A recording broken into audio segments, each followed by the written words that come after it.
السلام علیکم ورحمۃ اللہ وبرکاتہ۔ الحمدللہ رب العالمین والعاقبۃ للمتقین ولا عدوان الا علی الظالمین، واشهد ان لا الہ الا اللہ وحدہ لا شریک لہ، واشهد ان محمدا عبدہ ورسولہ، صلوات اللہ وسلامہ علیہ وعلی آلہ وعلی اصحابہ ومن اہتدی بہدیہ واستنى بسنتہ الی یوم الدین، وبعد۔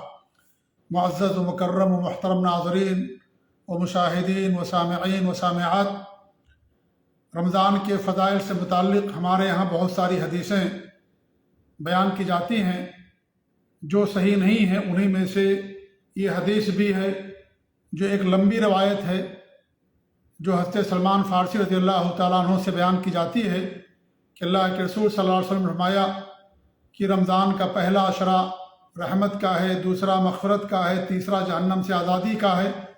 ایسے اس حدیث کے اندر یہ بھی بات بیان کی گئی ہے کہ آپ نے فرمایا جو اس رمضان میں ایک فرض ادا کرتا ہے یا ایک فرض نماز، اس کو دیگر مہینوں کے مقابلے میں 70 فرض کا ثواب ملتا ہے۔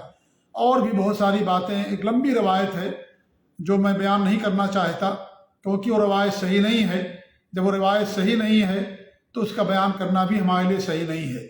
یہ صرف تنبیہ کے طور پر، نصیحت کے طور پر کہ یہ روایت جو ہمارے ہاں بیان کی جاتی ہے، خطبہ اور علماء بیان کرتے ہیں، جب بھی رمضان کا مہینہ آتا ہے باقاعدہ بطاقے اور کارڈ کی شکل میں یہ حدیث لکھی جاتی ہے اور اسے لوگوں کے درمیان شیئر کیا جاتا ہے۔ تو عرض کرنے کا مقصد یہ ہے کہ روایت بالکل صحیح نہیں ہے۔ بہت سارے علماء نے اس روایت کے بارے میں کہا ہے کہ یہ باطل ہے، اور اس دور کے عظیم عالم اور امام اور مجدد اور محدث امام البانی رحمۃ اللہ علیہ نے اس حدیث کو منکر بھی کہا ہے، اور سلسلہ ضعیفہ کے اندر ضعیف جداً یعنی بہت زیادہ ضعیف کہا ہے۔ ایسے امام مقیری نے اس حدیث کے بارے میں فرمایا کہ اس حدیث کی کوئی اصل نہیں ہے۔ حافظ ابن حجر نے، ابن معین نے، امام احمد نے، امام نسائی نے اس حدیث کو ضعیف قرار دیا ہے، اور ابن خزیمہ نے بھی یہ کہا ہے کہ ان صح الخبر، کہ اگر یہ حدیث صحیح ہے یعنی گویا کہ انہوں نے بھی اس حدیث کو ضعیف قرار دیا ہے۔ اور اس حدیث کے اندر اس کی سند میں ایک تو انقطاع ہے، یعنی حضرت سعید بن مسیب رحمۃ اللہ علیہ جو تابعی ہیں، انہوں نے سلمان فارسی سے حدیث نہیں سنی ہے اور ان سے ملاقات نہیں کی ہے، تو انقطاع ہو گیا۔ اور دوسری جو وجہ ہے وہ یہ ہے کہ علی بن زید بن جدعان نامی ایک راوی ہیں جو ضعیف ہیں، محدثین نے ان کو ضعیف قرار دیا ہے۔ تو یہ سند کے لحاظ سے بھی یہ روایت صحیح نہیں ہے، اور متن کے لحاظ سے بھی یہ روایت صحیح نہیں ہے، کیونکہ اس حدیث کے اندر اللہ کی رحمت کو، اس کی مغفرت کو اور جہنم سے آزادی کو تقسیم کر دیا گیا ہے۔ پہلا عشرہ رحمت کا قرار دیا گیا، جبکہ اللہ رب العالمین کی رحمت عام ہے۔ اللہ کا خود فرمان ہے سورہ اعراف کے اندر کہ وَرَحْمَتِي وَسِعَتْ كُلَّ شَيْءٍ، کہ میری رحمت ہر چیز کو وسیع ہے، اور اللہ رب العالمین کی رحمت ہمیشہ نازل ہوتی ہے، ہمیشہ۔ اللہ رحمان اور رحیم ہے، اور اس کی رحمت سے سارے لوگ فائدہ اٹھاتے ہیں۔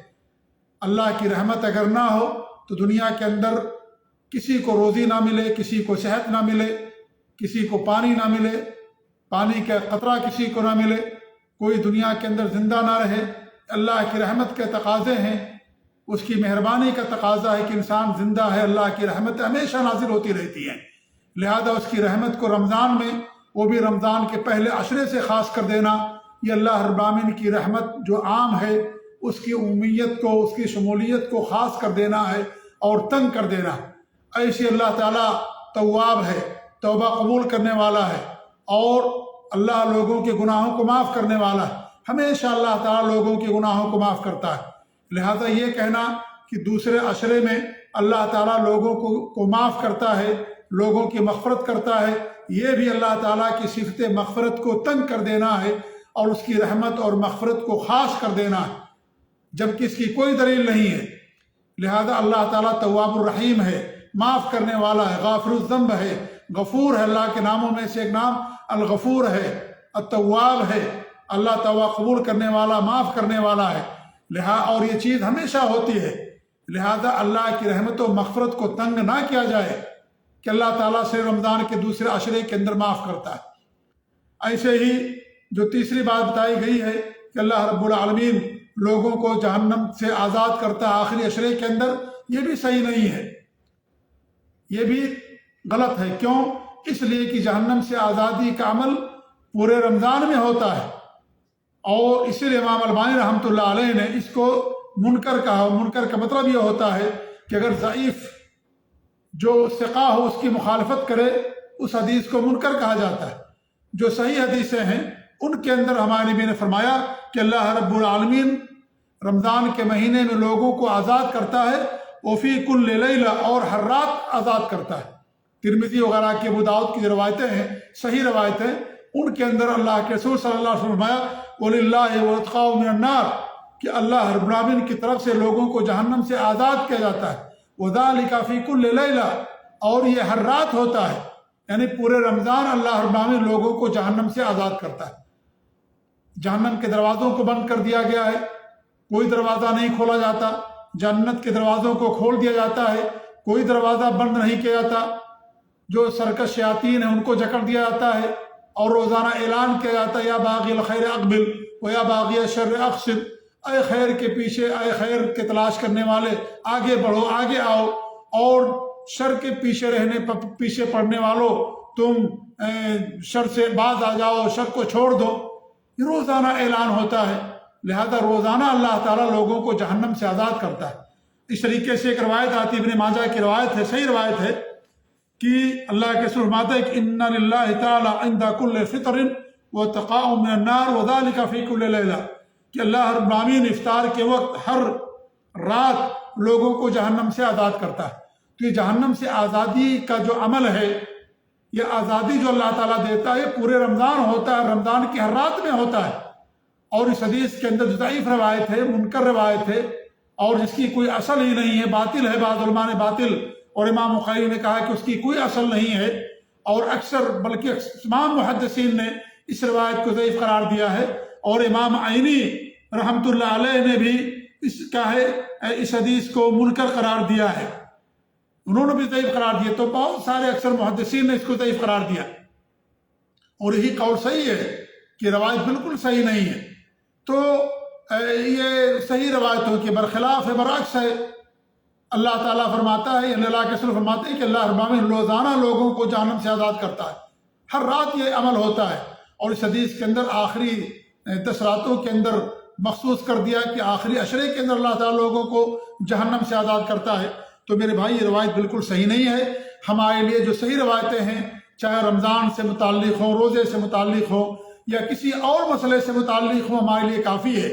ہمیں منکر ضعیف روایتوں کی چندہ ضرورت نہیں ہے، کیونکہ مسئلہ ثابت ہوتا صحیح روایتوں سے، صحیح حدیثوں سے۔ جب وہ ضعیف ہے، اللہ کے رسول سے ثابت ہی نہیں ہے، اللہ کے رسول کا قول اور فعل ہی نہیں ہے، تو پھر اس سے حکم کیسے ثابت ہوگا، اس سے مسئلہ کیسے ثابت ہوگا؟ لہذا ہمارے لیے صحیح حدیثیں کافی ہیں۔ صحیح حدیثوں کے اندر، قرآن کے اندر اللہ رب العالمین نے اسلام کو محصور کر دیا ہے، لہذا ہمیں ضعیف روایتوں کی ضرورت نہیں ہے۔ اکثر بدعتیں جو آج ہمارے معاشرے کے اندر پائی جاتی ہیں، ان کے جو بہت سارے اسباب ہیں، ان میں سے ایک سبب یہ بھی ہے کہ اکثر جو بدعت و خرافات ہیں وہ ضعیف روایتوں سے لی گئی ہیں، منکر اور باطل روایتوں سے لی گئی ہیں، اور روایتیں بیان کر دی جاتی ہیں، اور لوگوں کے اندر نہیں بیان کیا جاتا کہ روایت ضعیف ہے، منکر ہے۔ تو جو اہل باطل ہے، اہل بدعت ہے، یہی ان کا شیوا ہے کہ وہ بیان کر دیں گے لیکن نہیں کہیں گے کہ اللہ کے رسول سے حدیث ثابت نہیں ہے، لوگوں نے بیان کر دیا ہے۔ لہذا میرے بھائیو، ہمیں منکر اور ضعیف روایتوں کی قطعاً ضرورت نہیں ہے، ہمارے لیے صحیح حدیثیں کافی ہیں، اور صحیح حدیثوں ہی سے مسئلہ ثابت ہوتا ہے۔ اگر کوئی انسان ہے اور اس کی طرف کوئی بات منسوب کر دی جائے اور اس نے وہ بات نہ کہی ہو، ظاہر بات وہ ناراض ہوگا، کہے گا میں نے یہ کہا ہی نہیں ہے، اور اس کا اعتبار بھی نہیں کیا جائے گا، اس سے کوئی دلیل ثابت نہیں ہوگی، حجت نہیں ہوگی، اور وہ ثبوت کے طور پر کافی نہیں ہوگا، گواہی کے طور پر کافی نہیں ہوگا۔ تو اے میرے بھائی، جب دنیا کے معاملے میں چیز ہے تو دین کے معاملے میں ہمیں اور تحقیق کرنے کا حکم دیا گیا ہے، کیونکہ دین وہی ہے جو اللہ کے رسول نے فرمایا، یا اللہ نے فرمایا قرآن کے اندر، یا نبی نے صحیح حدیثوں کے اندر فرمایا، وہی حدیث ہے، وہی دین ہے۔ لہٰذا ہمیں ضعیف اور موضوع روایتوں کی، منکر اور باطل روایتوں کی چندہ ہمیں ضرورت نہیں ہے، ہمیں اسے بچنے کی ضرورت ہے۔ لہٰذا یہ حدیث جو گرچہ بہت مشہور ہے لیکن صحیح نہیں ہے، ضعیف، اور بلکہ زیادہ ضعیف جداً ہے، اور منکر ہے اور باطل روایت ہے، لہذا ہمیں اس حدیث کو لوگوں کے سامنے بیان کرنے سے بچنا چاہیے، اور اگر کوئی بیان کرے تو بتا دے کہ حدیث نہیں ہے، یہ ضعیف ہے، منکر روایت ہے، یہ لوگوں نے منسوب کر دیا ہے، لہذا یہ اللہ کے رسول صلی اللہ علیہ وسلم کا قول نہیں ہے، یہ ہمارے نبی کا فرمان نہیں ہے، ہمیں اس سے بچنے کی ضرورت ہے۔ اللہ تعالیٰ سے دعا ہے کہ اللہ رب العالمین ہمیں اپنے نبی کی سنت پر قائم رکھے، اور اللہ رب العالمین ہمیں ہر شر اور فتنے سے محفوظ رکھے، آمین۔ وصلی اللہ علی نبینا محمد وعلی آلہ وصحبہ اجمعین، وجزاکم اللہ خیر، والسلام علیکم ورحمۃ اللہ وبرکاتہ۔